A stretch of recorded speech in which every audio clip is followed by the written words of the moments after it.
Okie dokie, Raphael Tag 7. How do you think you would be as a parent?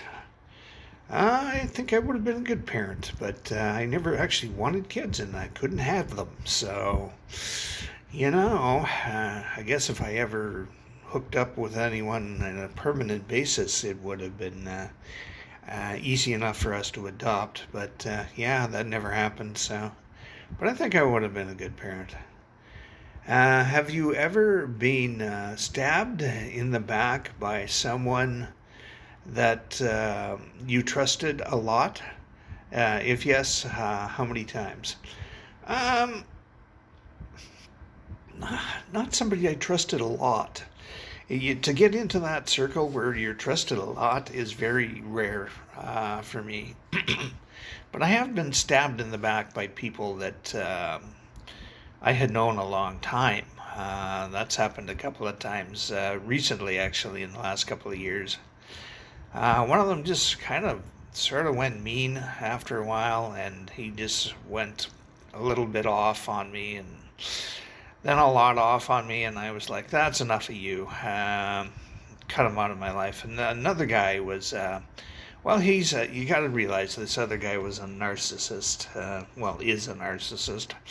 Um, I had known him for decades. Literally since kindergarten, I'd known this guy.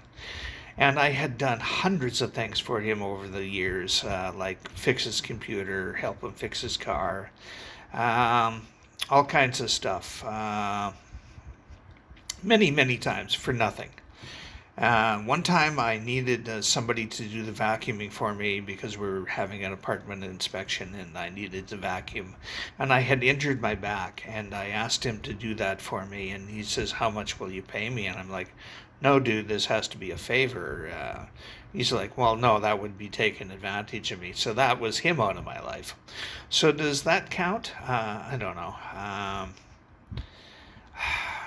I've been literally stabbed in the back, literally, but that was not by somebody I knew. That was just some kid.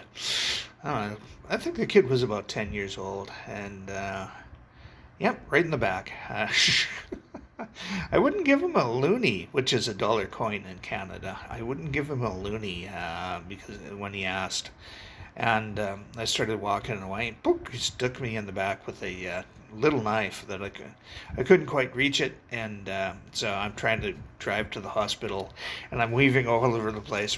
First off, yeah, before I even go to get in the car, the clerk, the 7-Eleven clerk, locked the door, and it wasn't gonna call the cops, and I'm like, Jesus, dude. So yeah, I'm trying to drive to the hospital, right, because I can't reach this thing, and it was only about that long. It wasn't going to kill me. And of course, this thing keeps bumping into the seat, and I'm like, and I'm swerving, and the cop pulls me over, right? And the first thing he says when I roll down my window is, "Do you know you got a knife sticking out of your back?" And I said, "Yes, I'm quite aware of it." And he was nice enough to drive me to the hospital. And just a few stitches. It wasn't anything much. Anyways, that was the bad side of Regina that I was on, and I should have been there in the first place. But anyways, it's Regina, Saskatchewan, the capital of Saskatchewan. How many pairs of shoes do you own? I own exactly two. I own a summer shoes and I own a winter shoes. My winter shoes are a lot nicer shoes. I expect to have them for years. I just change the insoles every year or two. They're Dr. Scholl's shoes, and they're really comfortable and whatnot. And the Dr. Scholl's insoles, I don't know if you. This sounds like a commercial. I don't know if you've used them, but they're really good, and they last me about 2 years. And then I replace them. It's like, I don't know, $10, $12 for a pair of insoles. But the new shoes with that quality are like $60. So it makes sense to get the new insoles, and they're leather. They're really nice. The other ones are mesh. They breathe easily, and they're really nice in the summer. And they fit tighter, and they're really good for walking off off the path in the rocks and stuff, because they fit tighter, and they hug my foot and whatnot, so it doesn't give you blisters while you're walking around all over the place. They're nice too. I have no idea what the brand name of those ones are. It was some Chinese thing that I ordered that was discount, and they seem to have worked. So, if your life had a warning label, what would yours? What would be yours? Sarcasm inside. I'm actually a hugely sarcastic human being in real life. I've been working on it for years, trying not to be that way, but sometimes it just comes out of my mouth, and it's like, oh, dude, I should have said that. But anyways, that and swearing. Oh my God, yeah. Language warning. Oh yeah. In real life, I swear a lot. I mean a lot. So I got to the point where I can. It's just with my friends though.